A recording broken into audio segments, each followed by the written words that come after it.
আসসালামু আলাইকুম বন্ধুরা, কেমন আছেন? আশা করছি সবাই ভালো আছেন। আমিও আল্লাহর রহমতে আপনাদের দোয়ায় অনেক ভালো আছি।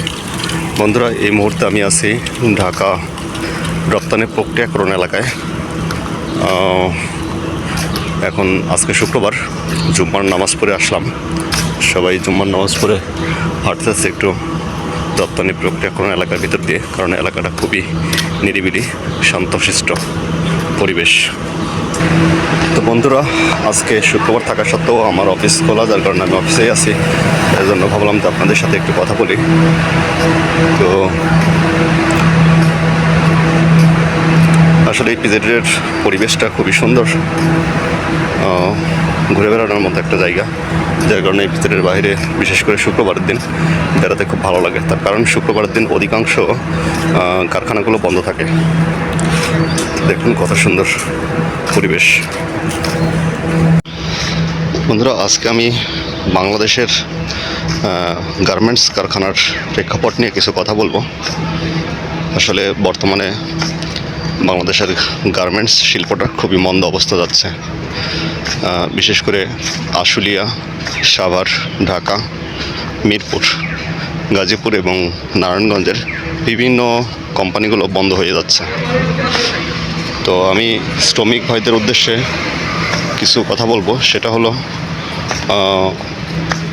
ধরুন আমি এখানে চাকরি করি, আমি যে কোম্পানিতে চাকরি করি, আমার উপরে আমার বাবা মা, আমার ওয়াইফ, আমার 2 ছেলে মেয়ে, টোটাল 5 জন মানুষ আমার উপরে ডিপেন্ডেবল। তো আজ যদি আমার কারখানা বন্ধ হয়ে যায়, তাহলে এই 5 জন মানুষের কী দুর্দশা হবে। তো আমি একজন জব করি একটা কোম্পানিতে, আর আমার উপরে ডিপেন্ড করে টোটাল 5 জন মানুষ। তো এরকম একটা কারখানায় যদি 3000 মানুষ চাকরি করে, 3000 শ্রমিক ভাই বোনেরা চাকরি করে, তাদের উপরে প্রায় 9 থেকে 10 হাজার মানুষ ডিপেন্ডেবল থাকে। তো তাদের ভাগ্যে কি হয় একবার একটু চিন্তা করে দেখুন। আজকে শুক্রবার থাকা সত্ত্বেও পিজেডের ভিতরে অনেকগুলো কারখানা খোলা আছে, যার কারণে অনেক মানুষের সমাগম দেখা যাচ্ছে। বিশেষ করে এখন তো নামাজের সময়, জুম্মার নামাজ পড়তে গেছিলাম আমি, জুম্মার নামাজ পড়ে আসতেছি, যার কারণে জুম্মার নামাজ পড়ে অনেকে হাঁটাহাঁটি করতেছে। এই কারণে এখন অনেকগুলো মানুষের দেখা যাচ্ছে।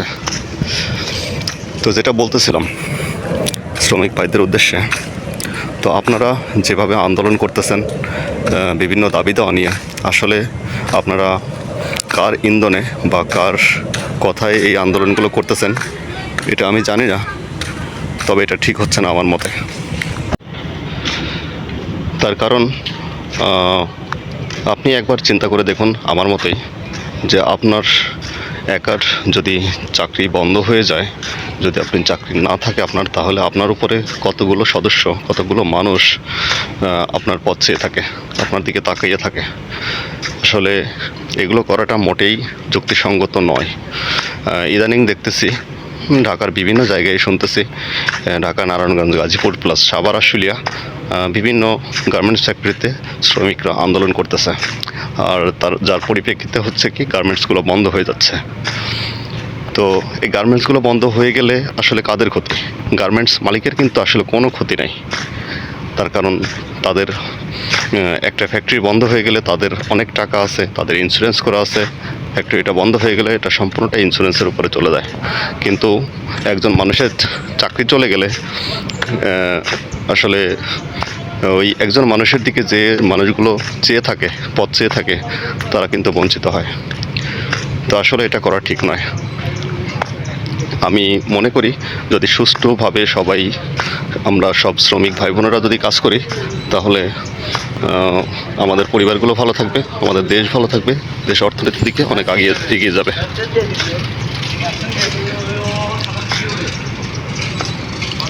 তো আসলে শ্রমিক ভাই বোনেরা হয়তো বা আমার উপরে একটু নারাজ হবেন, কারণ আমি আপনাদের বিরুদ্ধে কথা বলতেছি। আসলে বিরুদ্ধে না, এটা আপনাদের পক্ষেই কথা বলতেছি আমি। তার কারণ আপনি একবার নিজে থেকে একটু চিন্তা করে দেখুন যে এটা করা কি আসলেই ঠিক হচ্ছে। এই আপনাদের আন্দোলনের কারণে বাংলাদেশের গার্মেন্টস শিল্পটা ধ্বংসের মুখে চলে যাচ্ছে, বিভিন্ন দেশে চলে যাচ্ছে বাংলাদেশের এই অর্ডারগুলো, বাংলাদেশের এই গার্মেন্টসগুলো। তো এগুলো চলে গেলে এগুলো কাদের ক্ষতি হবে? আপনাদেরই ক্ষতি হবে, কোনো বায়ারের ক্ষতি হবে না, কোনো মালিকেরও ক্ষতি হবে না, কারণ মালিকের অজস্র টাকা আছে। আপনি একবার চিন্তা করে দেখুন, এই যে রিসেন্টলি যে বৈষম্য বিরোধী ছাত্র আন্দোলন হলো, এই ছাত্র আন্দোলনে যারা যারা প্রাণ হারিয়েছে বা যারা আহত হয়েছে, ক্ষতিটা কাদের হয়েছে? আমাদের হয়েছে। কিন্তু যারা যারা লাঘব বল যারা ছিল, তারা কিন্তু ঠিকই দেশ থেকে চলে গেছে বা খুব নিরাপদে আছে। তো আশা করি আপনারা বুঝতে পেরেছেন।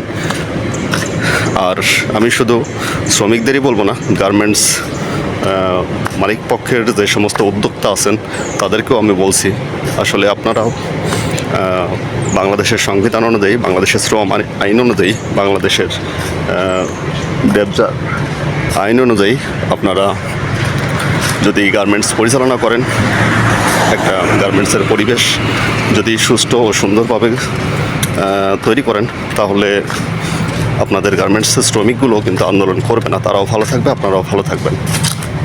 আমাদের গার্মেন্টসের যে শিল্পটা, এটাও কিন্তু টিকে থাকবে।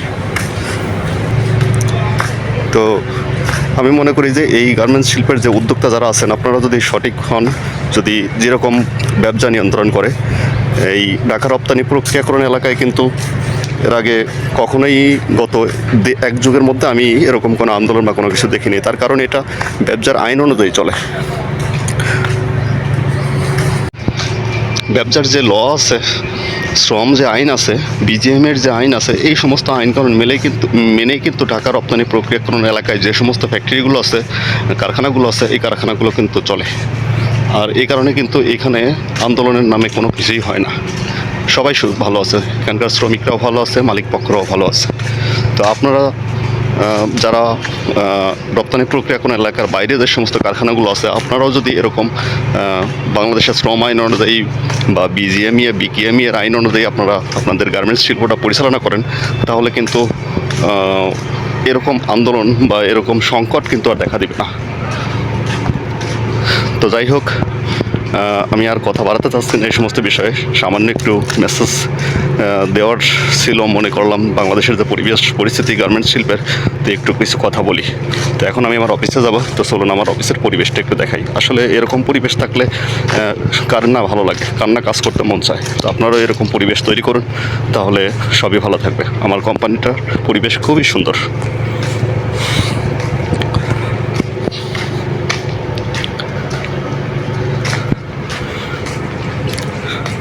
আমার ফ্যাক্টরিতে গেলে আমার মন ভরে যায়, সেখানে মন চায় চাকরি করতে, জব করতে। তো এই আন্দোলনের কথা তখন মাথায়ও আসে না যে এরকম একটা ফ্যাক্টরি আমি কোথায় পাবো। তো এরকম ফ্যাক্টরির পরিবেশ আপনারা তৈরি করুন, তাহলে অবশ্যই অবশ্যই আপনাদের শ্রমিকরাও ভালো থাকবে, আপনারাও ভালো থাকবেন। তো চলুন দেখি আমার ফ্যাক্টরির যে বাইরের পার্টটা, শুধুমাত্র আজকে সেটাই দেখাবো। তো চলুন দেখুন, এটা আমার অফিসের গ্রাউন্ড। অফিসের চারপাশ দিয়ে কত সুন্দর ফুলের গাছ লাগানো আছে। এটা দেখুন কত সুন্দর ফুল ফুটে আছে, খুবই ভালো লাগতেছে ফুলগুলো দেখা। এখানে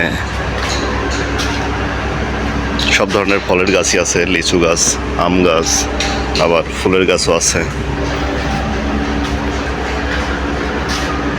দেখুন, এটা হলো রঙ্গন ফুল গাছ, এটা একটা আম গাছ, এখানে একটা আছে শরীফা গাছ, সব ধরনের গাছই আছে। এখানে আছে আমাদের ফায়ার হাইড্রেন্ট, ফায়ার হোস ট্র্যাক যেটাকে বলে, এটা হলো গিয়ে আউটসাইড ফায়ার হোস ট্র্যাক।